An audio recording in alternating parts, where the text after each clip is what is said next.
ऐसी ही बेहतरीन कहानियाँ सुनने के लिए केपी नॉवल चैनल को लाइक, शेयर और सब्सक्राइब करें। आने वाली कहानियों के बारे में जानने के लिए हमारे टेलीग्राम से जुड़ें। लिंक डिस्क्रिप्शन में है।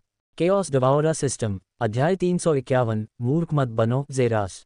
छोटे से कमरे में सन्नाटा छा गया। ज़ेरास ने खाली नज़रों से दूर तक देखा। सच कहूं तो उसने कभी नहीं सोचा था कि एआई को अभी भी ट्रायल के बारे में कुछ याद होगा। अपना मैना कोर खोने के बाद उसने सोचा था कि एआई बस यही सोचेगी कि अब वह बेकार है और उसे भगा देगी, ठीक वैसे ही जैसे एड्रियन ने उसे बताया था। भले ही वे उसे आखिरकार भगा देते हैं, लेकिन यह अलग था। एक ऐसा तरीका जिसकी उसे उम्मीद नहीं थी और एक ऐसा तरीका जो उसे बहुत फ़ायदा पहुंचाने वाला था। और अब वे उसके 3 विकल्पों को पूरा करने के लिए तैयार थे। अभी उसे शायद सिर्फ एक चीज़ की ज़रूरत थी, वह थी अपनी खेती का आधार फिर से हासिल करना। लेकिन वह पहले ही सुन सकता था कि कमांडर सिग्रिड क्या कह रही थी और यह एक उचित अनुरोध होना चाहिए। अपनी खेती को वापस पाना एआई के हाथ में नहीं है, इसलिए वह पूछने की जहमत नहीं उठाएगा। इसके बजाय वह अब एआई के बाहर अपने जीवन के बारे में सोच रहा था। 3 चीज़ें, है न? ज़ेरास ने किसी से कुछ नहीं कहा। उसने जोर से सांस छोड़ते हुए आखिरकार चुनाव किया। मैं रहने के लिए एक घर चाहता हूँ और चूंकि मेरे पास घर नहीं है, मुझे एक घर की सख्त ज़रूरत है। मुझे एक बड़ी हवेली की ज़रूरत नहीं है जो लोगों को मेरी ओर आकर्षित करे, बस एक आरामदायक 3 बेडरूम वाला बंगला चाहिए जहां मैं अपना बाकी जीवन जी सकूं। जीवित रहने के लिए ज़रूरी सभी सामग्रियों के बिना एक घर पूरा नहीं होता। ज़ेरास, चिंता मत करो, तुम्हारे पास एक ऐसा घर होगा जिसमें तुम्हें अपने जीवन के बाकी सालों के लिए बाहर निकलने की ज़रूरत नहीं होगी। इसे पूरा समझो। तुम्हारे पास 2 और विकल्प हैं, कमांडर लेविरोन ने जवाब दिया। दूसरी बात, मुझे नौकरी चाहिए, ज़ेरास ने कहा जब दोनों कमांडरों ने अपनी भौहें ऊपर उठाईं। बेवकूफ़ मत बनो ज़ेरास, तुम इस तरह से सिर्फ जल्दी ही खुद को मार डालोगे। और तुम नौकरी किस लिए ढूंढ रहे हो? पैसे के लिए? तुम्हारे जैसे व्यक्ति के लिए ये सब बकवास है, तो फिर अपनी ज़िंदगी को और छोटा करने की क्या ज़रूरत है? मैं बेवकूफ़ नहीं हूँ और न ही मुझे अपनी हालत के बारे में पता है। जब मैं नौकरी मांगता हूँ तो मैं ऐसी नौकरी नहीं मांगता जिसमें बहुत ज़्यादा मेहनत करनी पड़े। मेरा मतलब सिर्फ ऐसी नौकरी से है जिससे मुझे सारा दिन घर पर न बैठना पड़े, ज़ेरास ने जवाब दिया। और आपके मन में क्या है? कमांडर सिग्रिड ने भौहें चढ़ाकर कहा। लाइब्रेरियन के बारे में क्या? ज़ेरास ने पूछा। दोनों कमांडरों ने भौहें सिकोड़ते हुए आखिरकार सिर हिलाया। इसे पूरा हुआ समझो, कमांडर सिग्रिड ने कहा। कमांडर लेविरोन ने भी सिर हिलाया। इसके अलावा क्या आप लाइब्रेरी और मेरे घर की जगह को सेलेस्ट्रिया फैमिली सिटी के नज़दीक बना सकते हैं? ज़ेरास ने पूछा। कमांडर लेविरोन ने अपने सिर के पिछले हिस्से को खुजलाया। क्या आपका मतलब है कि यह 9 पृथ्वी शहरों में से एक होना चाहिए? सेलेस्ट्रिया घाटी? यही है, ज़ेरास ने कहा। दोनों ने सिर हिलाया। इसे पूरा हुआ समझो। अब आपकी एक और इच्छा है, कमांडर सिग्रिड ने कहा। ज़ेरास ने अपना ध्यान अपनी बाहों में रखे कांच के बक्से की ओर लगाया। क्या आप इस ड्रैगन कोर्टिया का उपयोग कर सकते हैं? ज़ेरास ने अचानक पूछा। कमांडर लेविरोन की आंखें सिकुड़ गईं, फिर उसने अपना सिर हिलाया। यह असंभव है। आपके हाथ में मौजूद उस कोर्टिया का उपयोग केवल 2 लोग ही कर सकते हैं। एक वह व्यक्ति है जिसने इसे आपको पहली बार दिया था, वह इसका उपयोग करके वह सब वापस पा सकता है जो उसने खो दिया था। दूसरा व्यक्ति कोई और नहीं बल्कि आप हैं, जिसे वोनेक ने इसका उपयोग करने के लिए कहा था। अगर मैं इसका उपयोग करता हूं तो यह एक आंसू की बूंद पीने जैसा होगा। इसका कोई प्रभाव नहीं होगा। लेकिन क्यों? कमांडर लेवियन ने भौहें उठाकर पूछने से पहले पूछा। अच्छा, मैं चाहता हूं कि आप इसे वापस उसके पास पहुंचाने में मेरी मदद करें। क्या? दोनों कमांडर तुरंत चौंककर अपनी सीटों से उछल पड़े। मैंने कहा था कि मैं चाहता हूं कि आप इसे वापस उसके पास पहुंचाने में मेरी मदद करें, ज़ेरास ने दोहराया, जबकि कमांडर अपनी सीटों पर वापस बैठ गए, हालांकि वे अभी भी सदमे से पूरी तरह से उबर नहीं पाए थे। ठीक है, लेकिन क्यों? मुझे लगता है कि यह मेरे लिए बर्बादी है। मैं किसी को भी अपना आधा जीवन और क्षमता नहीं दे सकता, तो मैं किसी और को क्यों इकट्ठा करूंगा? वोनेक एक प्रतिभाशाली युवा ड्रैगन है जो भविष्य में बहुत उच्च स्तर की खेती तक बढ़ेगा और निश्चित रूप से एक विश्व महाशक्ति होगा। उसका आधा जीवन छीन लेना उसके अपने जीवन की बर्बादी होगी। इससे उसे कोई लाभ नहीं होगा। इसलिए मुझ पर ऐसे संसाधन को बर्बाद करने की कोई आवश्यकता नहीं है। मैंने पहले ही जीवन को छोड़ दिया है। अभी मैं केवल अपना शेष जीवन शांति और खुशी से जीना चाहता हूँ। मुझे उम्मीद है कि आप दोनों मेरी बात समझ गए होंगे, ज़ेरास ने कहा और उसने बॉक्स को कमांडर लेविरोन के हाथों में वापस धकेल दिया। यह मेरी तीसरी इच्छा है। क्या तुम इसे पूरा कर सकते हो? ज़ेरास ने उदास भाव से पूछा, जबकि कमांडर लेविरोन ने अपनी मुट्ठी में सुनहरे आंसू की बूंद को देखा और फिर सिर हिलाया। चिंता मत करो ज़ेरास, तुम्हारी सारी इच्छाएं पूरी होंगी, जैसा वादा किया गया था। अच्छा, तुम मुझे अभी यहाँ छोड़ सकते हो। एक बार जब तुम सब कुछ पूरा कर लोगे तो तुम मुझे लेने वापस आ सकते हो। दोनों कमांडरों को किसी को ये बताने की ज़रूरत नहीं थी कि युवक अपनी जगह मांग रहा है। वे तुरंत उठ खड़े हुए और ज़ेरास को एक आखिरी नज़र से देखा, जो बस बिस्तर पर बैठा था और चुपचाप कांच की खिड़की को देख रहा था, और चुपचाप वे वहां से चले गए। अस्पताल के बाहर एक उड़ने वाली कार को क्षेत्र में पार्क किया जा सकता था और तुरंत दोनों कमांडर उसमें सवार हो गए और फिर धीरे धीरे हवा में ऊपर उठे और फिर वे दूर चले गए। ये वास्तव में दुखद है। इतनी प्रतिभा बर्बाद हो गई। बस ऐसे ही, कमांडर लेविरॉन ने अपने नीचे अस्पताल को देखते हुए कहा। उनकी आंखें भावनाओं से भरी हुई थीं। छोटे बच्चे, उनका उग्र खून ही उन्हें अंत में मार डालता है, कमांडर सिग्रिड ने कहा, जैसे ही उन्होंने धीरे धीरे अस्पताल से अपनी आंखें हटाईं और उनकी आंखों में एक उग्र दृढ़ संकल्प दिखाई दिया। इसमें कोई संदेह नहीं है कि इस बार यह को बहुत बड़ा नुकसान हुआ है, लेकिन बदले में इसने एक बहुत बड़ी बुराई को भी खत्म कर दिया है, जो दुनिया को अपने घुटनों पर लाने की क्षमता रखती है। ये नुकसान इसके लायक है, कमांडर सिग्रिड ने कहा। उनकी आवाज़ दृढ़ विश्वास से भरी हुई थी, लेकिन इससे भी अधिक ऐसा लग रहा था जैसे वे खुद को सांत्वना देने की कोशिश कर रहे थे। चिंता मत करो ज़ेरास, हम उस व्यक्ति को ढूंढ लेंगे जिसने तुम्हें अपंग बनाया है, और जब हम उसे पकड़ लेंगे तो उसने तुम्हारे साथ जो किया है वही AI द्वारा उसके साथ किए जाने वाले काम की तुलना में सबसे बड़ी दया होगी, कमांडर सिग्रिड ने कहा, और तुरंत कार दूर निकल गई। अध्याय 352 वापस उठना। अस्पताल की खिड़की के समतल पर देखते हुए ज़ेरास की खाली आंखें धीरे धीरे उससे दूर चली गईं, क्योंकि उसने अपने होंठ खोले। उसके मुंह से सफ़ेद हवा का झोंका निकल रहा था। सिस्टम, क्या तुम अभी भी वहां हो? ज़ेरास ने भौहें उठाकर पूछा, क्योंकि उसने देखा कि सुनहरी अधिसूचना उसकी नज़र के सामने आ रही थी। हाँ, तुम भी कब जाओगे? ज़ेरास ने एक भावशून्य भाव से पूछा, इससे पहले कि अधिसूचना पैनल एक बार फिर से दिखाई दे। तकनीकी रूप से यह होस्ट के मरने के बाद होता है। ओह, तुम अगले 3 साल तक इंतज़ार करोगे? ओह, ज़ेरास ने अपनी आंखें मूंदकर मजाक करते हुए कहा। ठीक है, कम से कम मैं मरने तक अकेला नहीं रहूंगा। हाँ, सिस्टम अधिसूचना दिखाई दी। ऐसा लग रहा था कि वह एक बार फिर अपने सामान्य बातूनी मोड में लौट आया था। मैं वास्तव में परेशान हूँ, क्या तुम्हें नहीं लगता? खान ने पूछा और बिस्तर पर वापस गिर पड़ा। सिस्टम ने भविष्यवाणी की है कि होस्ट की मृत्यु जल्द ही होगी, और सिस्टम की गणना के अनुसार ये परिणाम बहुत बेहतर है, क्योंकि इससे होस्ट को जीने के लिए 3 और साल मिल जाते हैं। अरे, सिस्टम को धिक्कार है। तुम्हें मुझसे सहानुभूति रखनी चाहिए, मेरा और मजाक नहीं उड़ाना चाहिए, ज़ेरास ने विरोध में दहाड़ लगाई। दुर्भाग्य से, सिस्टम ऐसा नहीं है जो अपनी सहानुभूति को बिस्तर पर रख कर सो जाए और अपनी स्थिति के बारे में उदास हो जाए।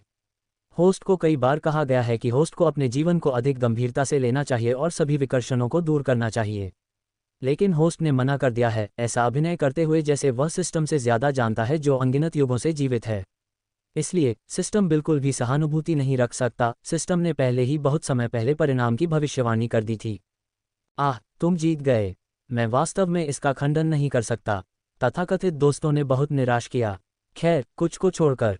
लेकिन आप जानते हैं सिस्टम, मुझे अभी भी इसका पछतावा नहीं है।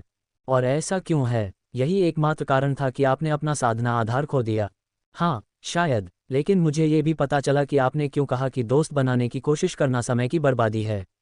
जब आपने मुझे पिछली बार बताया था, मैंने सोचा TCH एक AI क्या जानता है, इसलिए मैंने इसे अनदेखा कर दिया, ये सोचकर कि मैं अच्छी तरह जानता हूं कि मैं क्या कर रहा हूं।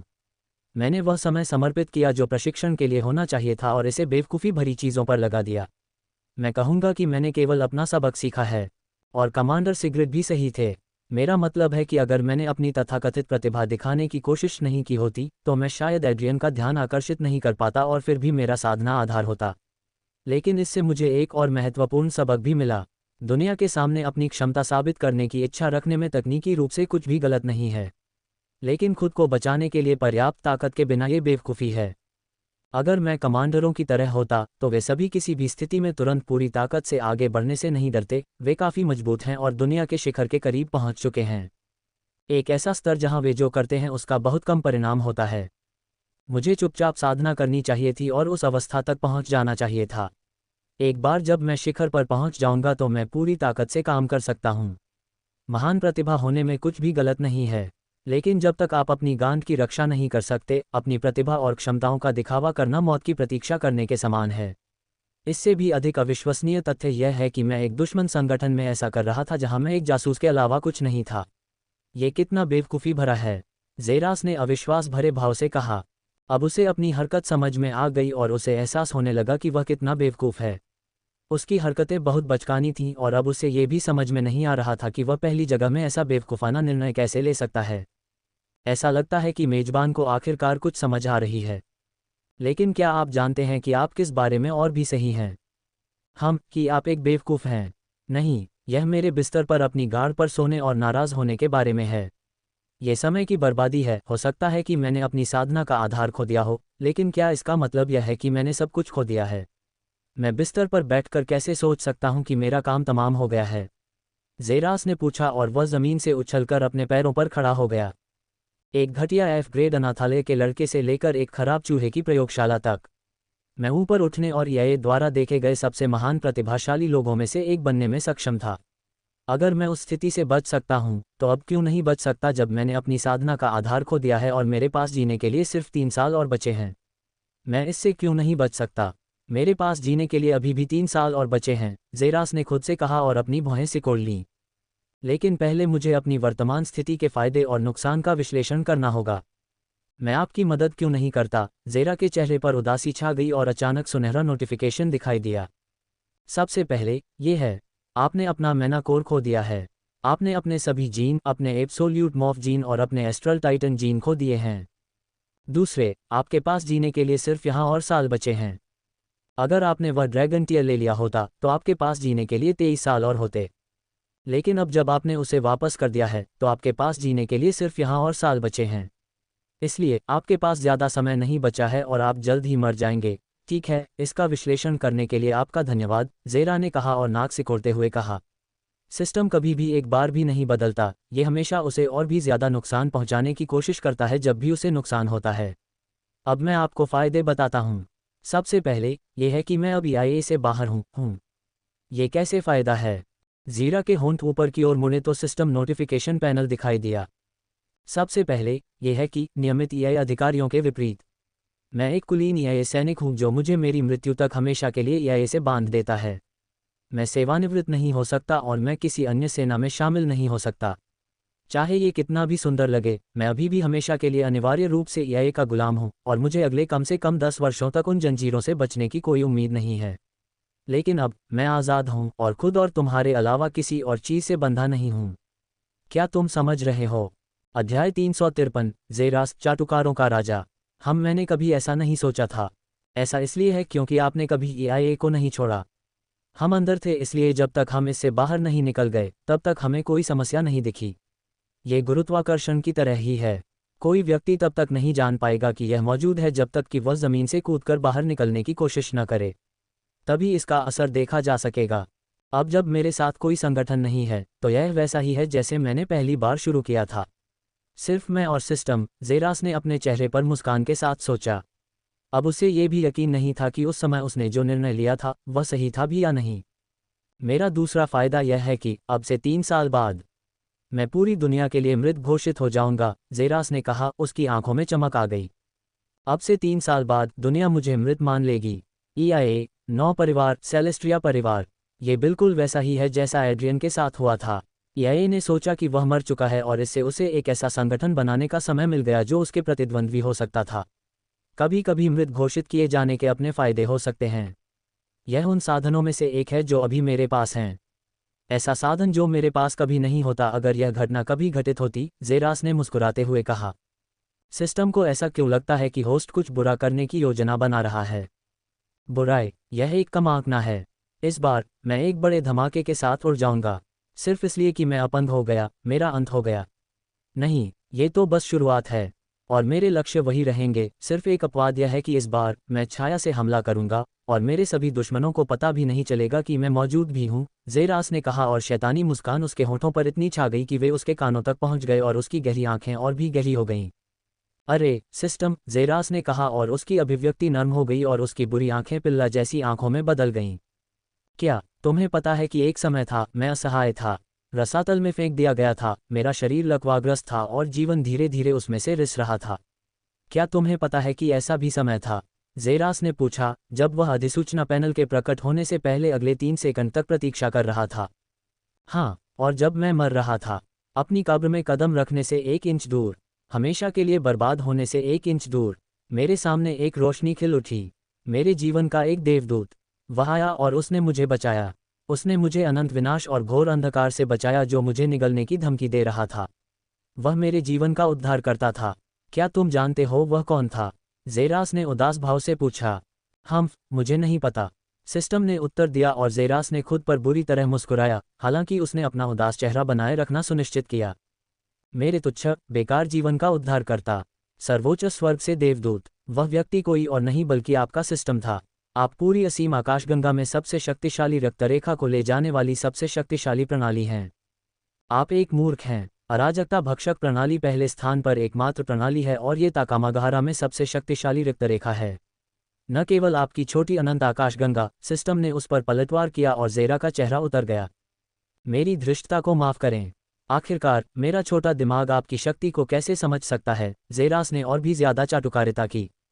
अच्छा, यह एक अच्छी बात है। सभी मजाक अलग, आपने वास्तव में मुझे बचाया सिस्टम। मैं वास्तव में उस प्रयोगशाला में उस रसातल में पहली बार जाने के बाद से ही मर चुका होता। ये केवल आपकी वजह से है कि मैं जीवित हूँ। और मैं समझता हूँ कि मैं वास्तव में मूर्ख था। मुझे लगा कि मैं प्रतिभाशाली हूँ। मेरे पास एक जीन था जो अनंत स्तर तक बढ़ सकता था। मुझे लगा कि मैं तुमसे बेहतर हूँ और अक्सर तुम्हारी सलाह को अनदेखा करता था। अनगिनत युगों से जीवित रहे एक शक्तिशाली व्यक्ति की सलाह को अनदेखा करना। अब मैं वास्तव में सोच रहा हूँ कि मेरे निर्णय बुद्धिमानी भरे थे या मूर्खतापूर्ण। इसे मीठा बनाना बंद करो। तुम अच्छी तरह जानते हो कि तुम मूर्ख हो, सिस्टम ने जवाब दिया और ज़ेरा की आंखें बार बार कांप रही थीं। मैं कैसे मना कर सकता हूँ? और अब मैं एक बार फिर रसातल में डूब रहा हूँ। पूरी दुनिया ने एक बार फिर मुझसे मुंह मोड़ लिया है। मैं सर्वोच्च पदों से गिर गया हूँ और अब नीचे की ओर डूब रहा हूँ। जीने के लिए सिर्फ 3 साल और एक ऐसी ताकत जिसका जिक्र करने लायक भी नहीं है। यहाँ तक कि यह जिसका मैंने पूरी लगन से पालन किया है और हमेशा उस पर हुक्म चलाया है, वह भी मुझे नहीं बचा सका। कोई भी मुझे नहीं बचा सका। कोई भी नहीं, सिवाय एक व्यक्ति के। एक ऐसा व्यक्ति जो पूरे ताकामागाहरा में सबसे शक्तिशाली है। एक ऐसा प्राणी जिसकी ताकत समझ से परे है। एक ऐसा प्राणी जो पहले सिर्फ धरती ही नहीं बल्कि पूरी दुनिया के लिए जिक्र करने लायक भी नहीं था। क्या तुम जानते हो वह कौन है? मुझे नहीं पता। यह कोई और नहीं बल्कि आप ही हैं, सिस्टम। आप सभी अस्तित्व में सबसे शक्तिशाली हैं, है ना? बेशक, मैं हूँ। आप सबसे शक्तिशाली, सबसे मजबूत, सबसे असीम हैं, है ना? बेशक मैं हूँ। क्या पूरे अस्तित्व में ऐसा कुछ है जो आप नहीं कर सकते? बेशक, ऐसा नहीं है। क्या पूरे अस्तित्व में ऐसी कोई समस्या है जो आपके सामने उल्लेख करने लायक भी हो? बेशक, ऐसा नहीं है। तो क्या एक साधारण मैनाकोरहानी भी आपकी उपस्थिति के सामने उल्लेख करने लायक है? बेशक, ऐसा नहीं है। तो कृपया, मैं आपकी शक्ति की प्रार्थना करता हूँ। कृपया मेरी मूर्खता और मूर्खता को नज़रअंदाज करें। आप ही एकमात्र हैं जो मेरी मदद कर सकते हैं। तो कृपया इस तुच्छ व्यक्ति की मदद करें, ज़ेरास ने कहा और दोनों घुटनों पर बैठ गया और बार बार प्रणाम किया। कृपया, नहीं, मैं आपसे विनती करता हूँ। नहीं, बहुत कृपया, नहीं, मैं आपसे विनती करता हूँ। आप ही एकमात्र हैं जो मेरी इस समस्या का समाधान कर सकते हैं। नहीं, या फिर आप मेरी समस्या का समाधान नहीं कर सकते। छी, बिल्कुल नहीं। तो मेरी मदद करो। इस बार मैं एक अच्छा मेजबान बनने का वादा करता हूँ, है ना? और यह भूलकर आपकी ताकत से जुड़ा एक मेजबान कैसे अपंग हो सकता है? यह एक शर्म की बात है जो हमेशा के लिए आपके शक्तिशाली वस्त्रों पर दाग लगा देगी। तो कृपया, ठीक है, आपने मेरे पंख मरोड़ दिए। मैं आपकी मदद करूंगा। अध्याय 354, सिस्टम से मदद। बहुत बहुत धन्यवाद। तो आप क्या सुझाव देते हैं जो मुझे मेरी दुर्दशा से बाहर निकाल सकता है? ज़ेरस ने इस बार अपने चेहरे पर एक गंभीर भाव के साथ पूछा। आपको क्या ठीक करेगा? इस बारे में बात करने के लिए हम देखेंगे कि आपके साथ वास्तव में क्या गलत है। सबसे पहले, क्या आपका मैनाकोर नष्ट हो गया था और जिसके कारण आपके विभिन्न जीन के लिए मैना हाउस का नुकसान हुआ था जो आपके मैना हाउस के साथ रहता है? दूसरी बात आपकी छोटी उम्र है। दूसरी समस्या को ठीक करना बहुत आसान है, ठीक उसी तरह जैसे ड्रैगन टीयर जो आपको 20 साल और जीवन दे सकता है। आप दुनिया भर में जाकर ऐसी जीवन बढ़ाने वाली सामग्री की तलाश कर सकते हैं और उन्हें अवशोषित करते रह सकते हैं जब तक कि मूल रूप से आपका जीवनकाल असीमित न हो जाए। क्या आप समझे? सिस्टम ने पूछा और ज़ेरस की भौहें सिकुड़ गईं। ये वास्तव में उसके छोटे जीवन के खतरे को आसानी से कम करने का एक व्यवहार्य तरीका था। अगर ड्रैगन टीयर कोर उसे 20 साल और जीवन दे सकता है, तो निश्चित रूप से ये दुनिया का एकमात्र खजाना नहीं था जो ऐसा कर सकता है। उसे बस दुनिया भर में घूमने और उन खजानों को प्राप्त करने पर ध्यान केंद्रित करने की ज़रूरत थी। और जल्द ही उसके पास पर्याप्त जीवन होगा। लेकिन ज़ेरा की आंखें खतरनाक रूप से सिकुड़ गईं और साथ ही सुनहरा अधिसूचना पैनल एक बार फिर दिखाई दिया। ऐसा लगता है कि आपको आखिरकार इस समस्या का समाधान मिल गया है। आप, महोदय, दुनिया भर में यात्रा करने और उन वस्तुओं की खोज करने की स्थिति में नहीं हैं। ड्रैगन टीयर, जैसा कि आपने सुना है, केवल एक ड्रैगन द्वारा मुफ्त में दिया जा सकता है, और ऐसा खजाना 1 में 1 मिलियन का मौका है। यदि आपको ऐसा कोई और खजाना मिल जाता है तो कठिनाई उच्चतम स्वर तक पहुंच जाएगी। कम से कम, यह ऐसा कुछ नहीं है जो आप जैसे अपन कर पाएंगे। इसलिए यह वास्तव में एक व्यवहार्य योजना नहीं है। इसके अलावा मुझे एक अंतरिक्ष यान कहाँ मिलेगा जो मुझे अनंत आकाशगंगा के चारों ओर ले जाएगा? ज़ेरास ने एक बार फिर पूछा, क्योंकि कमरे में सन्नाटा छा गया था। तो अब हम समस्या की जड़ पर वापस जाते हैं, आपके मेनाकोर को ठीक करते हैं। मुझे ये बताने के लिए बहुत खेद है ज़ेरास। एक बार जब आप अपना मेनाकोर नष्ट कर देते हैं तो आप इसे कभी वापस नहीं पा सकते। ओह, सच में? ज़ेरास ने कहा, क्योंकि उसका दिल लगभग उसके सीने में टूट गया था। जब ईआईए ने कहा कि वे कुछ नहीं कर सकते तो उसे कोई परवाह नहीं थी, लेकिन सिस्टम से ये सुनना उसके भाग्य पर एक क्रूर मोहर की तरह था। लेकिन क्या आप जानते हैं कि जब आपने पहली बार अपनी ताकत बढ़ाना शुरू किया था तो आपको मैना की कभी ज़रूरत नहीं थी। आप जीवन के सार को अवशोषित करते रह सकते थे और बस खुद को ऊपर उठा सकते थे। आपको अपने मेनाकोर को अनलॉक करने की बिल्कुल भी ज़रूरत नहीं थी। अराजकता भक्षक वंश मैना पर बिल्कुल भी निर्भर नहीं करता, ज़ेरास। ये वास्तव में सच है, ज़ेरास ने सोचा और उसकी आंखें सिकुड़ गईं। जब उसने वास्तव में साधना के मार्ग पर चलना शुरू किया, मैना कल्टीवेटर बनना कोई ज़रूरत नहीं थी, यह एक विकल्प था। वह कभी नहीं चाहता था कि उसका पूर्ण रूप जीना प्रचलित हो जाए, और साथ ही वह सिस्टम पर बहुत अधिक निर्भर नहीं होना चाहता था, क्योंकि जब ये गायब हो जाएगा तो वह पूरी तरह से खत्म नहीं होगा। ठीक वैसे ही जैसे उस डार्क ड्रैगन ने जो आपके कॉम्बैट इंस्ट्रक्टर ने आपको बताया था। वे मैना पर नहीं चलते, बल्कि डार्क एनर्जी पर चलते हैं। सभी नस्लें मैना का इस्तेमाल नहीं करती, और आप ज़ेरा भाग्यशाली हैं क्योंकि आपके सभी जीन मैना पर नहीं चलते। आपका कैश डिवाइडर जीन मैना पर नहीं चलता, ये कैओटिक एनर्जी से चलता है। और यही आपको अभी चाहिए, कैओटिक एनर्जी। और आपको इसकी बहुत ज़रूरत भी है। ठीक है, कैओटिक एनर्जी। क्या योजना थी? सबसे पहले, क्या आपको एक ऐसी जगह ढूंढनी है जहां बहुत ज़्यादा मात्रा में कैश एनर्जी हो? सिस्टम ने कहा। जब ज़ेरा अपने दिमाग को खंगालने लगा कि उसे कैश एनर्जी कहाँ मिल सकती है, तभी अचानक उसकी आंखें चमक उठीं और उसे याद आया, अरे सिस्टम, हम्बन ग्रह पर क्या ये दुष्ट समुद्र नहीं था जिसके बारे में आपने कहा था कि यह कभी एक सामान्य समुद्र था, लेकिन समुद्र के तल पर एक अजीब वस्तु के कारण दूषित हो गया था जिसमें अराजक ऊर्जा है? हाँ, वह एक ऐसी जगह है जहां बहुत ज़्यादा मात्रा में अराजक ऊर्जा है। वास्तव में मुझे संदेह है कि दुनिया में कोई और जगह है जहां इतनी बड़ी मात्रा में अराजकता ऊर्जा है, हुम्बन के ग्रह के दुष्ट समुद्र से ज़्यादा। और तुमने कहा, एक बार जब मैं ब्रह्मांडीय और रैंक चरण पर पहुंच गया तो मैं ये सब अवशोषित करने के लिए तैयार हो जाऊंगा। हो, तकनीकी रूप से हाँ।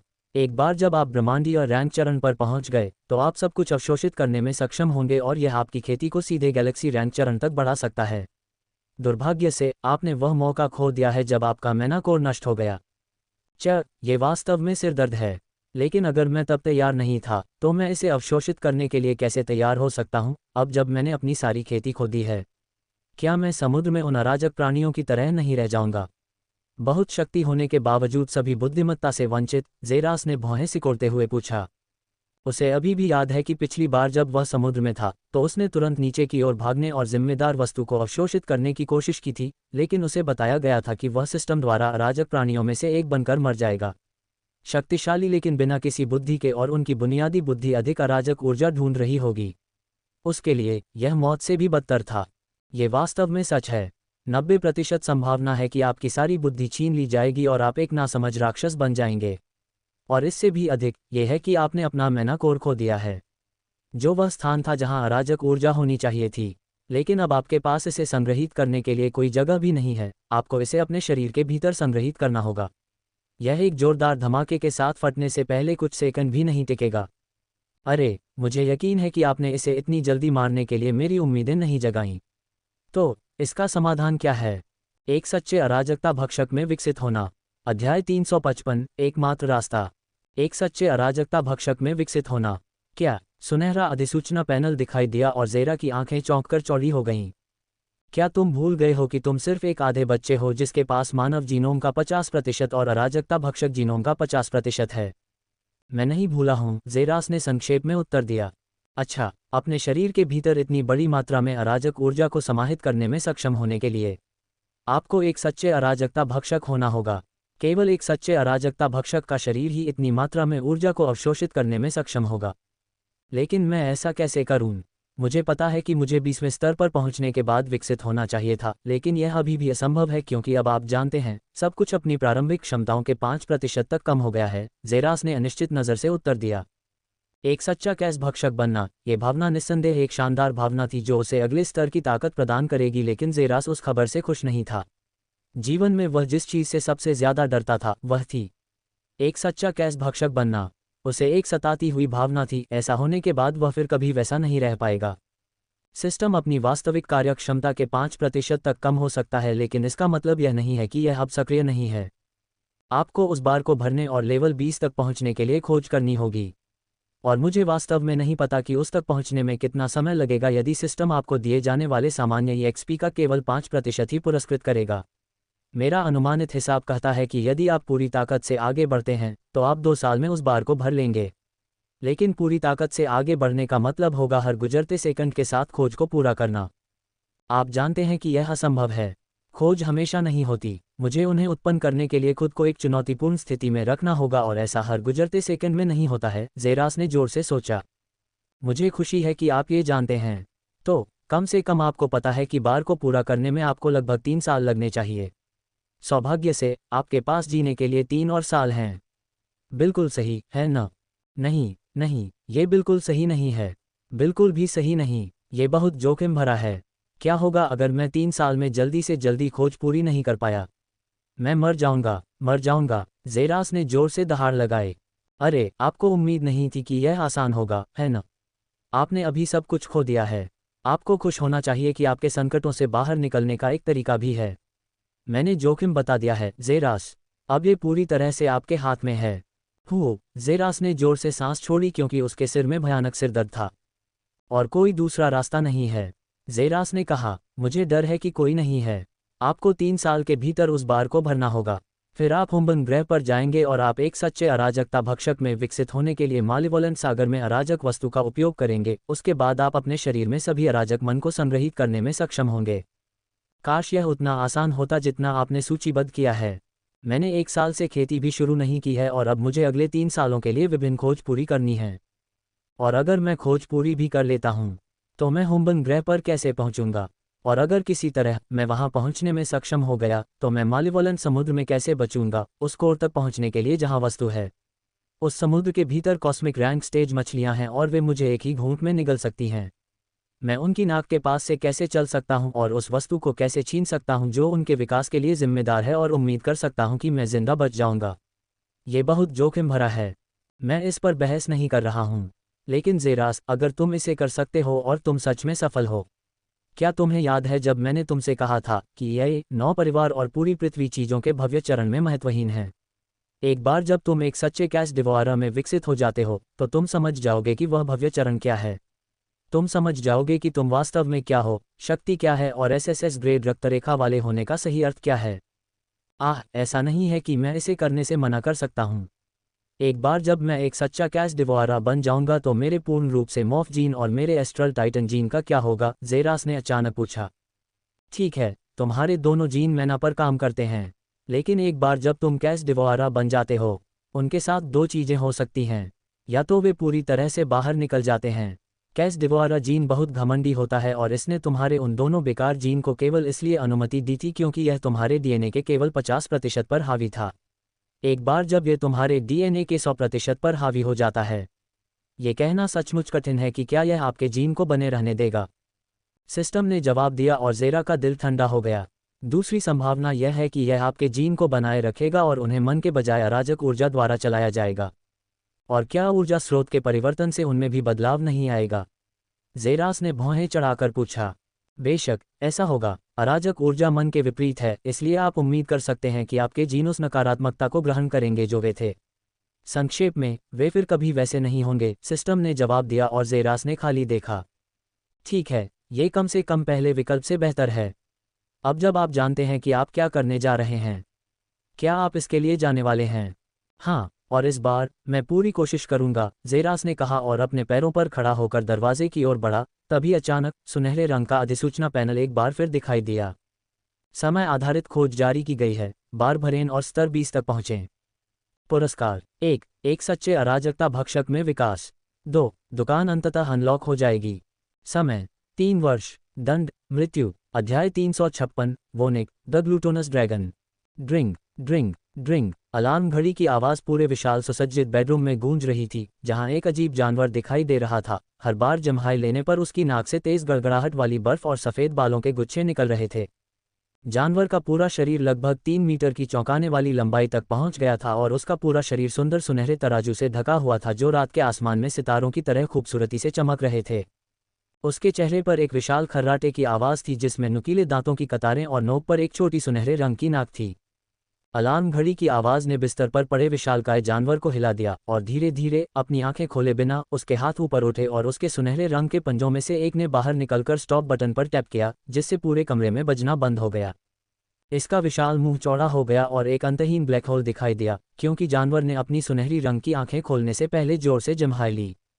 आह, एक और शानदार सुबह, ये बोला और अपने पैरों पर खड़ा होने की कोशिश की, लेकिन उसका सिर छत की छत पर जा लगा, क्योंकि विशालकाय जानवर ने अपने पंजे छीनते हुए अपना सिर नीचे कर लिया। छी! वह भगवान त्यागी वास्तुकार कौन था जिसने इस शापित कमरे का निर्माण किया था? जानवर ने विरोध में दहाड़ लगाए और अगले ही सेकंड में उसके शरीर के भीतर से एक चमकदार सुनहरा प्रभामंडल फूट पड़ा, जिसने जल्दी से उसके पूरे शरीर को ढक लिया। लेकिन अगले ही मिनट में यह उतनी ही तेजी से बिखर गया जितनी तेजी से आया था और अजीब तरह से विशालकाय जानवर अब नहीं रहा। अब इसकी जगह एक मांसल युवक था, जिसकी ऊंचाई 1.9 मीटर थी और जिसके बहुत लंबे सुनहरे बाल और आंखें थीं। अगर जेरास ने उसे देखा होता तो वह तुरंत पहचान लेता कि वह कोई और नहीं बल्कि वोनिक था। धीरे धीरे वह बिस्तर से उठ खड़ा हुआ, उसके पैर अभी भी कांप रहे थे, जिससे उसकी नींद की तीव्र इच्छा का पता चलता था, लेकिन उसने खुद को मजबूर किया और बाथरूम की ओर जाने की कोशिश की। ईआईए के बारे में वोनिक को एक भी ऐसी चीज़ पसंद नहीं थी, और जिस चीज़ से वह सबसे ज़्यादा नफरत करता था वह थी सुबह जल्दी उठना। ड्रैगन जल्दी नहीं उठते। एक बार जब वे सो जाते हैं तो वे फिर से जागने से पहले 2 महीने से लेकर 1 साल तक की नींद में रह सकते हैं, जबकि बड़े ड्रैगन कभी कभी 10 साल से ज़्यादा समय तक भी सो जाते हैं। लेकिन यहाँ ईआईए में बेचारे उसे हमेशा सुबह जल्दी उठने के लिए मजबूर किया जाता था, ठीक वैसे ही जैसे इंसानों को। खैर, ये वैसे भी ज़्यादा समय के लिए नहीं है, वोनिक ने खुद से कहा और अपनी पीठ को झुकाकर और अपनी आंखों के नीचे बड़ी बड़ी आंखों को दबाए हुए अनिच्छा से खुद को बिस्तर से दूर खींच लिया और सीधे बाथरूम की ओर चल पड़ा। 30 मिनट बाद लंबे सुनहरे बालों और आंखों वाला एक युवक आईने के सामने खड़ा दिखाई दे रहा था। ईआईए की गहरे लाल रंग की वर्दी पहने हुए वह ईआईए में अन्य ईआईए न्यू कैडेटों से अलग नहीं था। उस पर कपड़े की भावना कभी नहीं बदलती। ये हमेशा की तरह ही बेवकूफ़ और अजीब लग रहा था। उसे समझ में नहीं आया कि मनुष्य क्या ढक रहे थे। वह हमेशा हर स्थिति में अपने ड्रैगन रूप में रहना पसंद करता था, लेकिन लानत प्रोटोकॉल के कारण उसे हमेशा वर्दी पहननी पड़ती थी जो उसे हमेशा अपने मानव रूप में रहने के लिए मजबूर करती थी। दिन के लिए ड्रेसिंग भाग के साथ समाप्त, अगली चीज़ सबसे महत्वपूर्ण थी और शायद वह एकमात्र चीज़ जो उसे ईआईए के बारे में पसंद थी। बेडरूम से बाहर निकलते हुए उसके ठीक बगल में एक छोटे से कोने में एक डाइनिंग रूम था और तुरंत वोनिक उसके पास गया। अपने कदमों को थोड़ा सा उछालते हुए वह फ्रिज के सामने पहुंचा, जो वास्तव में एक विशाल अलमारी से बेहतर होगा, और एक अच्छी तरह से ढकी हुई विशाल ट्रे निकाली जो लंबाई और सांस में 0.5 मीटर तक पहुंचती थी। बिना किसी आवाज़ के उसने एक हाथ से पूरी प्लेट उठाए और फिर फ्रिज बंद कर दिया और फिर वह कुर्सी की ओर बढ़ा और ट्रे को टेबल पर रखकर अपनी सीट पर बैठ गया। चम्मच और कांटा और पानी का मग पहले से ही वहां रखा हुआ था जहां उन्हें होना चाहिए था। पिछली रात उसने सब कुछ व्यवस्थित कर दिया था। दुनिया में यह एकमात्र ऐसी चीज़ थी जिसकी तैयारी दूसरे दिन के लिए की जानी थी। आखिरकार ड्रैगन के लिए खेती करने का सबसे तेज़ तरीका बस ज़्यादा खाना था, इसलिए अपने खाने को गंभीरता से लेना कड़ी मेहनत करने के समान ही था। एक तेज गति से कवर को हटा दिया गया और दीवार पर फेंक दिया गया। उसके बाद पूरे कमरे में सुंदर सुगंध की खुशबू फैल गई और वोनिक के मुंह में पानी भर गया। बाद में मांस का एक विशाल थप्पड़ था जो किसी विशालकाय प्राणी की गोद जैसा दिख रहा था। ये भाप से भरा हुआ था और इसके चारों ओर अलग अलग मसाले थे, जिससे वोनिक ने दुनिया को सबसे सुंदर मुस्कान दी। यही कारण था कि उन्हें यह पसंद था। ये बस पौराणिक खाना पकाने की कला है, ऐसा कुछ जो उनके घर की दुनिया में वापस नहीं मिल सकता था। और बिना एक भी समय बर्बाद किए उन्होंने तुरंत अपने कांटे और चाकू को इतनी कुशलता से चलाना शुरू कर दिया कि ये दावत के तरीके के आविष्कारकों को शर्मिंदा कर देगा। 1 मिनट बाद एक संतोषजनक बेल उसके मुंह से निकला जो अजीब तरह से उसके कानों तक फैल गया, क्योंकि वोनिक अपनी कुर्सी पर गिर गया और अंदर बाहर सांस ले रहा था जैसे कि वह अभी अभी किसी दिव्य प्राणी के साथ युद्ध से गुजरा हो। आह, यही सच्चे आनंद की परिभाषा है। उसने खुद से कहा, अपनी आंखें बंद करके उस आनंदमय पल की सराहना करते हुए जब अचानक ड्रिंग ड्रिंग उसकी घड़ी अचानक जोर से बज उठी और उसकी सुनहरी आंखें चौंक कर खुल गईं और उसने अधिसूचना की सामग्री को देखा। व्यक्तिगत अधिसूचना। कमांडर लेवेरॉन, अरे पेटू, 17वीं मंजिल पर ये मुख्यालय में मुझसे मिलने आओ अभी। तुम्हारे दोस्त के पास तुम्हारे लिए एक संदेश है। इस बार फिर से वह बेशर्म बूढ़ा फॉगी क्या कर रहा है, वोनेक ने जोर से सोचा, लेकिन फिर भी वह अगले ही सेकंड में अपने पैरों पर खड़ा हो गया और तुरंत बाहर निकलने की ओर बढ़ गया। अध्याय 357, वोनेक का विश्वास। यह मुख्यालय पूरे यह प्रशिक्षण बेस में सबसे ऊंची संरचना है। सैकड़ों यह अधिकारी लगातार संरचना में आते और बाहर निकलते रहे और एक सुनहरे बालों वाला और आंखों वाला युवक विशाल संरचना के प्रवेश द्वार पर दिखाई दिया। वोनेक ने धीरे से अपना सिर उठाया, भीड़ के साथ अंदर जाने से पहले विशाल संरचना को देखा। विशाल हॉल के अंदर पहुंचकर उसने वेटरों के पास जाने की जहमत नहीं उठाई और सीधे बगल में स्थित लिफ्ट की ओर बढ़ गया। डिंग, वोनेक के संरचना में प्रवेश करते ही तुरंत ये खुल गई। उसकी आंखें तुरंत बटन की ओर मुड़ गईं और उसने अपनी उंगलियां फैलाईं जो बटन से सिर्फ 1 इंच की दूरी पर रुक गईं। और धीरे धीरे उसने अपनी उंगलियां वापस खींच लीं और अपने सिर के पिछले हिस्से को खुजलाया। उसने फिर से क्या कहा? वोनेक ने संख्याओं का एक सेट इनपुट करने से पहले मूर्खतापूर्ण तरीके से पूछा। लगता है मुझे बस सब कुछ आजमाना होगा, उसने खुद से सोचा, जैसे ही लिफ्ट ने डिंग की आवाज़ की और तुरंत उसे ऊपर की ओर ले जाया गया। 30 मिनट बाद और ये लानत पुरानी धुंध कहाँ है, वोनेक ने उलझन में खुद से सोचा। वह अब तक 152वीं बार लिफ्ट से गुजर चुका था, फिर भी उसे वह व्यक्ति नहीं मिला था जिसे वह पहले ढूंढ रहा था। अचानक ड्रिंग ड्रिंग उसकी घड़ी जोर से बज उठी। जैसे ही उसने धीरे धीरे अपना ध्यान डिवाइस पर लगाया और नोटिफिकेशन को देखा। व्यक्तिगत नोटिफिकेशन। कमांडर लेवेरॉन, अरे लानत है ग्लूटेन, अभी अभी एक सुनहरे बालों वाले व्यक्ति द्वारा कथित रूप से अतिक्रमण करने की 150 खबरें मिली हैं। वह तुम नहीं हो सकते, है न? लानत नंबर 17वीं मंजिल का है। और क्या तुम नोटिफिकेशन तक पहुंचने के लिए अपने लानत नोटिफिकेशन पैनल की जांच नहीं कर सकते? ओह, ऐसी बात है, वोनेक ने जोर से जम्हाई लेते हुए सोचा, इससे पहले कि उसके हाथ लिफ्ट के किनारे बटन की ओर बढ़े और उसने 17 नंबर डाला। डिंग रिंग तुरंत दरवाजा बंद हो गया और उसे तुरंत ऊपर की ओर ले जाया गया। धीरे धीरे 5 मिनट से भी कम समय में वह रुक गया। डिंग, दरवाजे ने डिंग की आवाज़ की जैसे ही वोनेक मध्यम आकार के हॉल में दाखिल हुआ, जहां एक कांच की मेज और 3 कुर्सियां दिखाई दे रही थीं। 2 कुर्सियां मेज के अंत में थीं, जबकि एक और वोनेक के ठीक सामने थी और तुरंत वह धीरे धीरे उस ओर बढ़ा और अपनी गांड नीचे करके बैठ गया। उसके ठीक सामने 2 मध्यम आयु वर्ग के व्यक्ति थे, जो कोई और नहीं बल्कि कमांडर सिग्रिड और कमांडर लेवेरोन थे। तो मैंने सुना है कि आपके पास एक महत्वपूर्ण जानकारी है, या मैंने उसे भी गलत पढ़ा? वोनेक ने दोनों कमांडरों की ओर देखते हुए पूछा। किसी भी अभिवादन या उस तरह की किसी भी चीज़ का कोई संकेत नहीं था, भले ही वह 2 कमांडरों के सामने खड़ा था। देखने वालों को यह अपमानजनक लग सकता है, लेकिन दोनों कमांडरों को एक सेकंड के लिए भी इससे कोई फर्क नहीं पड़ता। ड्रैगन कई मायनों में इंसानों से अलग थे और यह उनकी बुद्धिमत्ता के कारण था। जबकि इंसान सम्मान और शिष्टाचार जैसी चीज़ों को समझते थे, ड्रैगन्स को यह बिल्कुल भी समझ नहीं आता। लेकिन उन्हें दोष नहीं दिया जा सकता। जब कोई 1 साल सोता है, फिर जागता है और 5 सप्ताह तक भोजन करता है, फिर 1 साल और सोता है, उन्हें वास्तव में ऐसे व्यक्ति से शिष्टाचार या रिश्तों के बुनियादी शिष्टाचार की उम्मीद नहीं करनी चाहिए। तुम कैसे खो गए? कमांडर सिग्रिड ने वोनेक की आंखों को घुमाते हुए भौहें चढ़ाते हुए पूछा। मैं नंबर भूल गया, तुम मुझसे मजाक कर रहे हो? कमांडर लेवेरॉन ने वोनेक के कंधे उचकाते हुए कहा। अगली बार तुम नोटिफिकेशन इंटरफेस चेक करोगे? कमांडर सिग्रिड ने वोनेक की भौहें सिकोड़ते हुए कहा और उसने अपनी घड़ी की ओर देखा। और वह कहाँ है? उसने बिना समझे पूछा। तुम मजाक कर रहे हो? तुम घड़ी का इस्तेमाल किस लिए करते हो? कमांडर लेवेरोन ने अविश्वास से पूछा, जब उसने वोनेक की ओर देखा, जिसके चेहरे पर एक खाली भाव था। ये जोर से बजता है और मुझे पता है कि जल्द ही कुछ महत्वपूर्ण होने वाला है। बस इतना ही।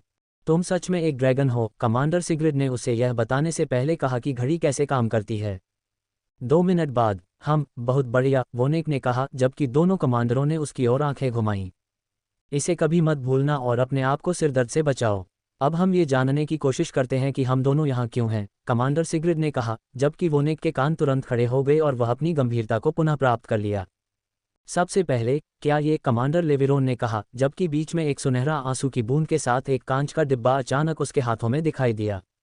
इसे मेज पर रखते ही कांच अचानक वोनेक की ओर चुंबक की तरह कीलों की तरह बढ़ने लगा और वोनेक ने इसे जमीन पर गिरने से पहले ही उठा लिया। तुमने इसे उसे नहीं दिया? वोनेक ने पूछा, उसकी आवाज़ तेज और अधिक जानवर जैसी लगने लगी। हमने दिया, लेकिन उसने मना कर दिया। उसने कहा कि वह मदद के लिए बहुत आभारी है, लेकिन उसने मार्शल मार्ग छोड़ दिया है और बस अपना बचा हुआ जीवन शांति और खुशी से जीना चाहता है। ये सुनकर दुख हुआ, वोनिक ने कहा और उसकी आंखें भ्रम में सिकुड़ गईं। क्या मैं उसके बारे में गलत हो सकता हूँ? वोनिक ने अपने आप से बड़बड़ाते हुए अपनी दाहिनी कलाई को देखा जहाँ एक अजीब टैटू देखा जा सकता था। यह एक आकृति की छवि थी जो धुंध से घिरी हुई थी, जबकि आकृति के पीछे एक सुनहरे रंग का ड्रैगन था जो वोनिक को सभी पहलुओं में दिखाई दे रहा था। मैं गलत नहीं हो सकता। फेट शेयरिंग ड्रैगनॉइड टैटू गलत नहीं हो सकता। वह निश्चित रूप से वही है। वोनिक ने अपने आप से बड़बड़ाते हुए अपनी आंखें घबराहट और भ्रम में खतरनाक रूप से संकुचित करते हुए कहा। लेकिन ये बिल्कुल भी समझ में नहीं आता है। वह अपना बचा हुआ जीवन जीने का क्या मतलब है? वोनिक ने एक भौं उठाकर पूछा और उसने दोनों कमांडरों को भ्रमित नज़र से देखा। मुझे उम्मीद नहीं है कि ड्रैगन समझ पाएगा। उसके मन कोर के नष्ट होने की प्रक्रिया ने उसके जीने की इच्छा पर बहुत बड़ा प्रभाव डाला और उसने बस विरोध करना बंद करने का फैसला किया। इसके बजाय मार्शल पथ के संघर्ष और प्रतिस्पर्धा से दूर पूरी तरह से जीवन जीने पर ध्यान केंद्रित किया। इसे समझना मुश्किल है, इसलिए इसके बारे में बहुत ज़्यादा मत सोचो, कमांडर लेविरोन ने कहा। जैसे ही वोनिक ने सिर हिलाया और उसकी एक उंगली एक लंबे सुनहरे पंजे में बदल गई, उसने तुरंत कांच के बक्से को छेद दिया और आंसू की बूंद तुरंत उसके पास वापस आ गई और उसकी छाती में केंद्रित हो गई, जिससे उसकी आंखें अचानक और भी अधिक चमकदार सुनहरे रंग की हो गईं। ऐसा नहीं है कि मैं नहीं समझता, ये तुम दोनों ही मूर्ख हैं। ज़ेरास कभी भी इतनी आसानी से नीचे जाने के लिए सहमत नहीं होगा, कभी नहीं। अध्याय 358, उसके सामने ईआई कमांडरों को भी झुकना चाहिए। तो इस बात को खत्म करते हुए चलिए दूसरी खबर पर चलते हैं।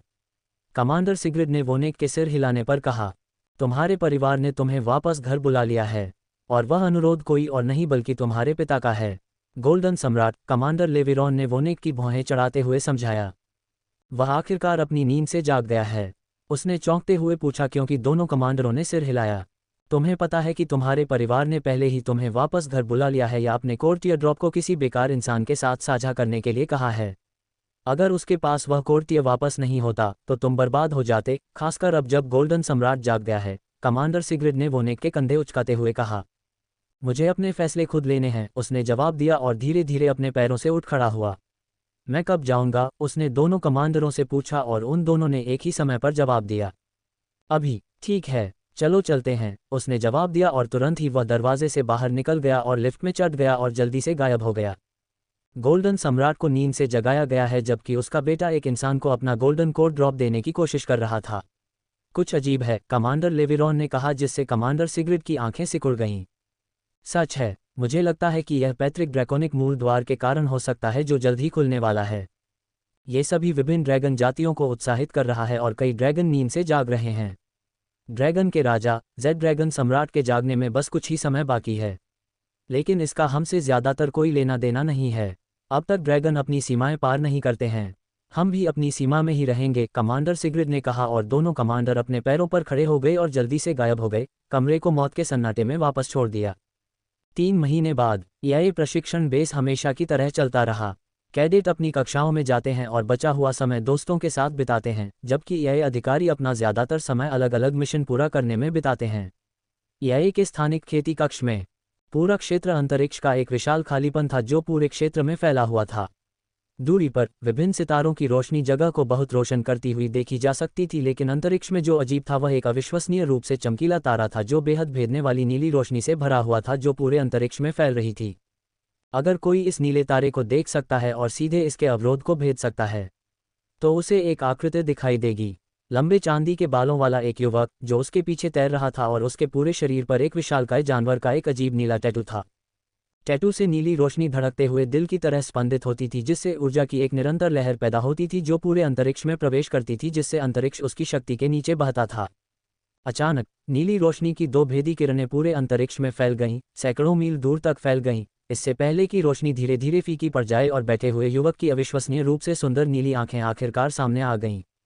चेहरा बर्फ की तरह सफ़ेद, आंखें एक चमकीले नक्षत्र के अवशेष की तरह। अगर ज़ेरास ने आकृति देखी होती तो उसे अपनी आंखों पर संदेह होता, लेकिन फिर भी वह दावा करता कि यह व्यक्ति किसी परिचित व्यक्ति जैसा दिखता है, और वह कोई और नहीं बल्कि क्विन वॉर्ड स्पेस था।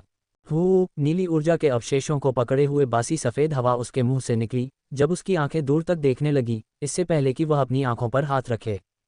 क्विन अपने हाथों पर बने अजीब जानवर की रूपरेखा देख सकता था और अच्छी तरह से जानता था कि यह उसके पूरे शरीर में बना हुआ था। 5वां स्थानिक सिद्धांत। क्विन ने सोचा, उसकी आवाज़ अनुपयोग के कारण थोड़ी कर्कश थी। वह पिछले 5 महीनों से उन सिद्धांतों को समझने के अलावा कुछ नहीं कर रहा था और अब उसने आखिरकार 5वां सिद्धांत समझ लिया था। मेरा रास्ता, ये सामान्य रास्ते से भटक गया है, हालांकि मुझे लगता है मैं अभी भी सही रास्ते पर हूँ। क्विन ने अजीब टैटू को देखकर सोचा। उसे पता था कि वर्डस्पेस परिवार में से किसी के पास इस तरह का टैटू नहीं है, लेकिन उसके पास ये था। इसका श्रेय उसे अंतरिक्ष दानव होने को दिया जा सकता है और यहाँ तक कि उसके शरीर पर टैटू भी जानवर की धुंधली आकृति का था, हालांकि असली तस्वीर अभी तक स्पष्ट नहीं थी।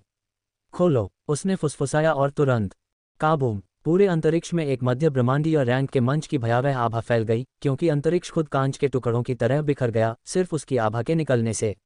धीरे धीरे अपने पैरों पर खड़े होते हुए क्विन को एक अजीब सा एहसास हुआ।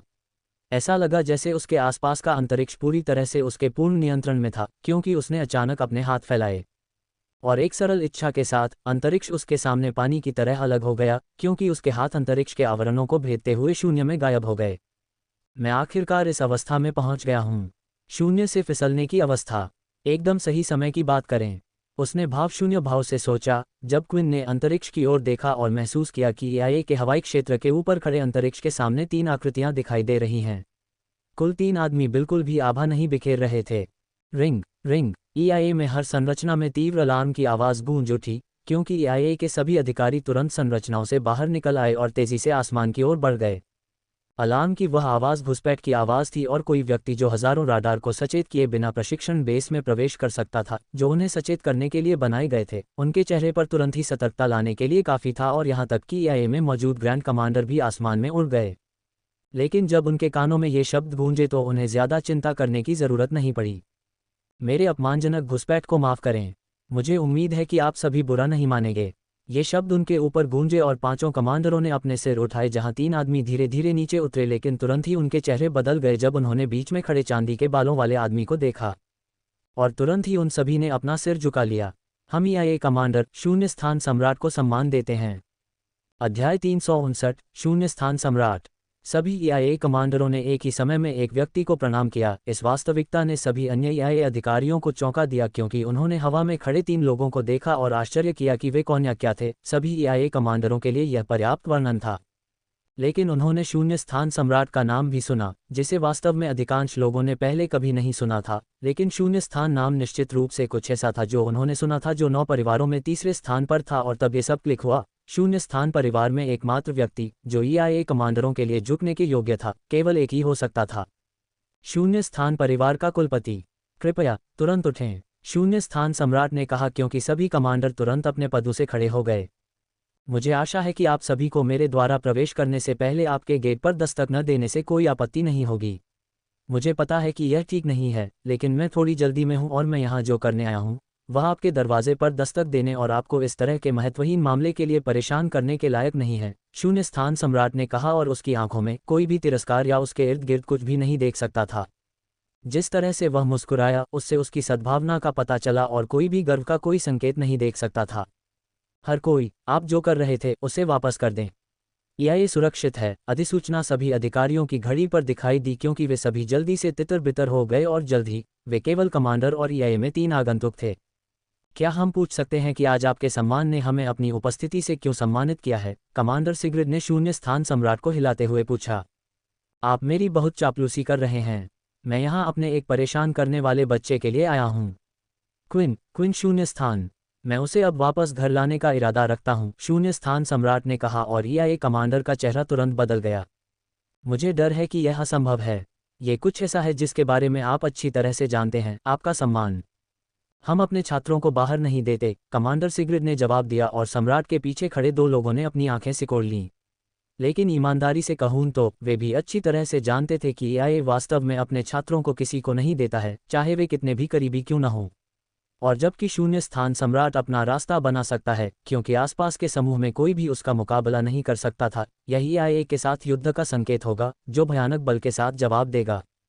यही कारण था कि 9 परिवारों ने ईआईए को बहुत सिरदर्द नहीं दिया और बस उनके संचालन को अनदेखा कर दिया। उनकी जुनून क्षमता। बेशक मैं अच्छी तरह से जानता हूँ। मैं बस उम्मीद कर रहा था कि शायद मेरे जैसे किसी व्यक्ति के लिए कोई विशेष अपवाद हो, शून्य स्थान सम्राट ने कहा, लेकिन कमांडर सिगरेट की अभिव्यक्ति में कोई बदलाव नहीं आया और बस उसी नज़र से उसे देखा। हालांकि यह पहले से ही एक उत्तर से अधिक था। आह, यह और इसकी सख्ती, वर्ड स्पेस सम्राट ने अपनी जीभ चटकाते हुए कहा। लेकिन मैं समझता हूँ, आप बस अपने ग्रैंड कमांडरों के कानून का पालन कर रहे हैं। मैं एक ऐसा व्यक्ति हूँ जो पदानुक्रम में विश्वास करता है और यह भी मानता है कि पदानुक्रम का बहुत सम्मान किया जाना चाहिए। अगर आपने मुझे बस जाने दिया होता तो मैं निराश हो जाता, वर्ड स्पेस सम्राट ने कहा, जबकि यह कमांडरों ने अपनी भौहें उठाईं। फिर भी मैं आज क्विन को वापस लाऊंगा। क्या आप तीसरा वर्ड स्पेस सार्वभौमिक नियम जानते हैं, कमांडरों? उसने अचानक पूछा, जबकि कमांडर सिगरेट की आंखें खतरनाक रूप से सिकुड़ गईं। इसे उनके लिए पढ़ो, रोयल, कमांडर सिरिड ने कहा, जबकि उसके पीछे खड़े लोगों में से एक ने कागज का एक लंबा जंग लगा रोल खोला और पढ़ना शुरू किया। वर्ड स्पेस परिवार का तीसरा सार्वभौमिक नियम। अंतरिक्ष दानव वर्ड स्पेस परिवार का नंबर 1 और सबसे बड़ा दुश्मन है। जो कोई भी किसी को आश्रय देता है और पालता है, वह शून्य स्थान परिवार के साथ युद्ध की तलाश कर रहा है और उसे पूर्ण विनाश का सामना करना पड़ेगा, उस आदमी ने पढ़ा, क्योंकि कमांडर के कुछ भावों से आश्चर्य प्रकट हो रहा था। हम किसी भी अंतरिक्ष दानव को आश्रय नहीं देते हैं और न ही हम गुप्त रूप से किसी का पालन पोषण करते हैं। इसलिए हमारा सार्वभौमिक नियम से कोई लेना देना नहीं है, उसने उत्तर दिया और शून्य स्थान सम्राट की ओर देखा। उसके भाव में कोई बदलाव नहीं आया। लेकिन अगर मैं अंतरिक्ष दानव को पकड़ने के लिए यहाँ आऊँ तो क्या आप मुझे रोकेंगे, कमांडरों? उसने एक सौम्य मुस्कान के साथ पूछा, जबकि कमांडर सिगरेट की आंखें सिकुड़ गईं। हम नहीं रोकेंगे। अच्छा, वॉइस स्पेस सम्राट ने मुस्कुराते हुए कहा और अचानक अपने हाथों को आगे की ओर बढ़ाया, जैसे कि सैकड़ों रून से अंकित एक क्यूबिक बॉक्स हो। जैसा कि आप सभी पहले से ही जानते होंगे कि यहाँ एक स्पेस डेमन सेंसर है। यह इस बेस के भीतर मौजूद स्पेस डेमन को महसूस करने में सक्षम होना चाहिए और अभी, वर्ड स्पेस सम्राट ने कहा और अचानक गेंद को अपने पीछे फेंक दिया, लेकिन कमांडर की चौंकने वाली निगाहों से पहले यह अचानक आगे की ओर घूम गया और जल्द ही यह एक इस संरचना के शीर्ष पर आकर रुक गया, इससे पहले कि अचानक एक अविश्वसनीय रूप से चमकदार लाल रोशनी चमक उठे, जिससे अन्यथा भावनाहीन कमांडर सिगरेट भी अपनी स्थिति पर अचंभित हो गए, पूरी तरह से सदमे में। आपके हाव भाव से मैं कह सकता हूं कि आपको भी पता नहीं था कि आप एक स्पेस डेमन को पनाह दे रहे हैं। इसलिए वर्ड स्पेस परिवार आपको इसके लिए बाहर जाने देगा, वॉइस स्पेस सम्राट ने मुस्कुराते हुए कहा, जबकि कमांडर सिगरेट ने हवा में उतरने से पहले एक छोटा सा धनुष दिया। एक सेकंड बाद अंतरिक्ष के ताने बाने में गायब हो गया और तुरंत ही शेष कमांडर भी गायब हो गए। केवल 3 आदमी हवा में अकेले रह गए। वर्ड स्पेस सम्राट ने धीरे धीरे अपना ध्यान कमांडरों से हटा लिया और उस दूरी पर देखा जहां क्रिस्टल चमक रहा था। जब तुम्हारे पिता बाहर इंतजार कर रहे थे तब वहां बैठना बहुत अपमानजनक है ना? वर्ड स्पेस पैट्रियार्क ने असहाय मुस्कान के साथ कहा, जब उसने लाल क्यूबिक बॉक्स को देखा और तुरंत बॉक्स के चारों ओर की जगह का खालीपन टुकड़ों में बिखर गया और एक युवा व्यक्ति की आकृति प्रकट हुई, जो रूनिक बॉक्स के सामने क्रॉस लेग बैठा था और अपने चेहरे पर एक जिज्ञासु भाव के साथ उसमें छेड़छाड़ करता रहा। ये वास्तव में एक दिलचस्प कलाकृति है। अध्याय 360, क्विन, एकमात्र विसंगति। क्या दिलचस्प कलाकृति है, क्विन ने अपने चेहरे पर एक जिज्ञासु भाव के साथ कहा, क्योंकि वह अपने सामने छोटे क्यूबिक बॉक्स को दिलचस्प तरीके से देख रहा था। क्यूबिक बॉक्स से कुछ ऐसा निकल रहा था जो उसके भीतर अविश्वसनीय रूप से गहरी किसी चीज के साथ तालमेल बिठा रहा था, लेकिन इससे भी ज्यादा दिलचस्प ये था कि क्यूबिक एक लाल रोशनी के साथ स्पंदित हो रहा था जो उसके दिल की धड़कन के समान ही थी, भले ही उसने अपने दिल की धड़कन को बढ़ाकर खेला हो। वाकई एक दिलचस्प टुकड़ा, उसने सोचा, इससे पहले कि उसके हाथ क्यूबिक बॉक्स के चारों ओर फैले और उसके चारों ओर लिपटे। जैसे ही क्विन के हाथों से धुएं की गंध आने लगी, तुरंत ही एक तीखी आवाज पूरे स्थान में गूंज उठी, लेकिन यह ज्यादा देर तक नहीं रहा जब क्यूबिक बॉक्स तुरंत टुकड़ों में टूट गया और जल्दी से पतली हवा में बिखर गया। क्विन ने धीरे धीरे अपने हाथों से धूल झाड़ते हुए अपनी बैठने की स्थिति से सीधा खड़ा हुआ। उसकी नीली आंखों में अनगिनत लाल रक्त की धारियां थीं और माथे पर एक बड़ी नस उभरी हुई थी, हालांकि उसके चेहरे पर एक भी भाव नहीं था। तुम बहुत जल्दी बड़े हो गए हो, क्विन। ये पहले कभी नहीं देखा जितना तेज था, और वह भी परिवार से बिल्कुल भी समर्थन प्राप्त किए बिना। ये वास्तव में मुझे आश्चर्यचकित करता है कि तुम इतनी जल्दी कैसे मजबूत हो गए, एथरस्टन, शून्य स्थान सम्राट ने मुस्कुराते हुए कहा और कोई भी उसकी आंखों में गर्व की झलक देख सकता था। छी, तुम कमीने, क्विन ने दांत पीसते हुए कहा, क्योंकि क्विन के आसपास की जगह कांप उठी जैसे कि भयानक दबाव में हो और फिर तुरंत टुकड़ों में बिखर गई। मैं बस कुछ बातें जानना चाहता हूँ, क्विन। तुम्हारे भाई, उन्हें क्या हुआ? मेरे भाई, क्विन ने भौहें चढ़ाते हुए कहा, जिससे एथरस्टन के चेहरे पर एक हल्की मुस्कान आ गई और उसने अपना सिर हिलाया। तुम अभी भी बहुत बचकाने हो मेरे बेटे, अभी भी अतीत में उलझा हुआ हूँ, लेकिन पूछने के लिए, मेसन और थियो का क्या हुआ? उनकी आत्मा की प्लेट टूटी नहीं है, जिससे पता चलता है कि वे पूरी तरह से जीवित हैं, लेकिन वे कभी वापस भी नहीं लौटे। वे कहाँ हैं? जहाँ उन्हें होना चाहिए था। शून्य स्थान की खेती के मैदान में, अपंग और अगले 100 सालों तक अपने अपराधों के बारे में सोचने के लिए छोड़ दिया गया। मुझे लगा कि वे बाहर निकलने की कोशिश करेंगे और शेष 9 परिवारों के प्रतिभाशाली लोगों द्वारा मारे जाएंगे, लेकिन मुझे लगता है कि उन्होंने वास्तव में आप जैसे रीढ़विहीन कायरों की तरह व्यवहार किया और खेती के स्थान पर बैठकर और अगले 100 सालों तक प्रतीक्षा करके सुरक्षित खेलना चुना, जब शायद कोई मूर्ख उन्हें मुक्त करने आएगा। क्विन ने घृणा से थूका क्योंकि शून्य स्थान परिवार के पीछे 2 मध्यम आयु वर्ग के पुरुषों के भाव तुरंत बदल गए और फिर उग्र क्रोध में बदल गए। ये सुनकर दुख हुआ और साथ ही साथ यह शांत करने वाला भी है। अगर आपने उन्हें मार दिया होता तो मुझे वास्तव में गुस्सा आता। जब तक जीवन है तब तक आशा है, एथरिस्टन ने मुस्कुराते हुए कहा और क्विन ने अपनी जीभ चटकाई। शायद मुझे वास्तव में उन्हें मार देना चाहिए था, उसने खुद को नापसंद करते हुए सोचा। लेकिन आपने अंतरिक्ष दानव बनना चुना है। क्यों? एथरिस्टन ने कहा जैसे ही उसकी दाहिनी मुट्ठी उसकी मुट्ठी में कस गई, जिससे उसके हाथों से खून की बूंदें बहने लगीं। क्योंकि अब मेरा तुम्हारे घटिया कमीने वंश से कोई लेना देना नहीं है। अब मुझे पता है कि तुम्हारा घटिया वॉर्डस्पेस परिवार अंतरिक्ष दानवों से क्यों नफरत करता है और उन्हें जहां भी पाता है जल्दी से जल्दी मार डालने की कोशिश करता है। क्योंकि तुम सभी कृतघ्न देशद्रोही हो, है न? मैं तुम्हारी तथाकथित वॉर्डस्पेस वंश से उसकी नफरत को महसूस कर सकता हूं।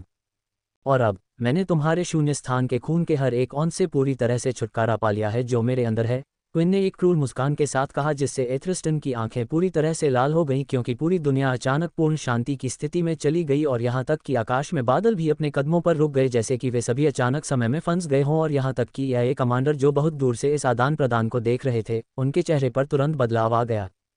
एक गैलेक्सी रैंक आभा। क्या शून्य स्थान सम्राट पागल हो गया है? कमांडर लेविरोन ने चौंक कर चिल्लाया क्योंकि उसकी आंखों में आश्चर्य की चमक थी, लेकिन लगता है कि वह बहुत ज्यादा चिंतित था क्योंकि आभा तुरंत ही उतनी ही तेजी से फैल गई जितनी तेजी से आई थी। एथरिस्टन ने अपनी आभा पर नियंत्रण करते हुए जोर से सांस छोड़ी। तुम सच में बिना देखे बड़े हो गए हो क्विन। तुम बहुत ज्यादा साहसी भी हो गए हो। अपने डीएनए से वॉर्डस्पेस जीनोम को अलग करके और उसे उस घृणित स्पेस डेमन जीनोम से बदलकर तुमने पिछली 100 पीढ़ियों से अपने पूरे पैतृक वंश को निराश किया है। हा, निराश, निराश। तुमने एक ऐसी महिला को नज़रअंदाज किया जिस पर तुमने खुद को मजबूर किया और फिर भी उसे नज़रअंदाज किया जब उसने तुम्हारे लिए एक बच्चे को जन्म दिया। तुमने मेरी मौत का आदेश दिया क्योंकि तुम्हारे एक घटिया बेटे के चेहरे पर मुक्का लगा था। फिर तुमने अपनी असीम दयालुता से मेरी मां को 10 साल से ज़्यादा समय तक मौत की कालकोठरी में डालकर मुझे मौत की सज़ा से मुक्त कर दिया और अब तुम मेरे सामने आकर मुझे बता रहे हो कि तुम निराश हो। निराश हूं कि मैंने तुम्हारे नाम का अपमान नहीं किया। ऐसे परिदृश्य में किसे निराश होना चाहिए? तुम स्पष्ट रूप से मेरी मौत के बारे में बिल्कुल भी चिंतित नहीं हो।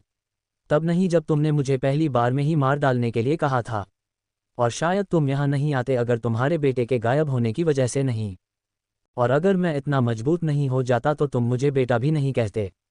असल में तुम्हें इस बात की भी परवाह नहीं है कि मेसन या थियो की मौत हुई भी या नहीं, क्विन ने एक जानकार मुस्कान के साथ कहा और तुरंत ही उसने इसे समझ लिया।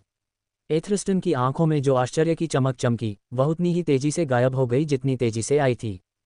मैं सही था। तुम एथरिस्टन एक कमीने सत्ता के भूखे व्यक्ति हो जो केवल सत्ता, अधिक सत्ता और उससे भी अधिक सत्ता की परवाह करते हो। तुम्हें सत्ता के अलावा किसी और चीज़ की परवाह नहीं है। और पूरा वॉर्डस्पेस परिवार सत्ता के लिए तुम्हारे रास्ते की एक और पंक्ति है। एक तैनात करने योग्य शतरंज का टुकड़ा जिसका उपयोग अधिक शक्ति प्राप्त करने के लिए किया जा सकता है ना? है ना? तो मुझे अपने लिए खुश होना चाहिए, पहला व्यक्ति जो अपने जीनोम से तुम्हारे घटिया वंश को फाड़ने में कामयाब होता है। तुम्हारी शतरंज की बिसात से बचने वाला पहला व्यक्ति, सैकड़ों पीढ़ियों में अब तक का सबसे पहला सच्चा अंतरिक्ष दानव।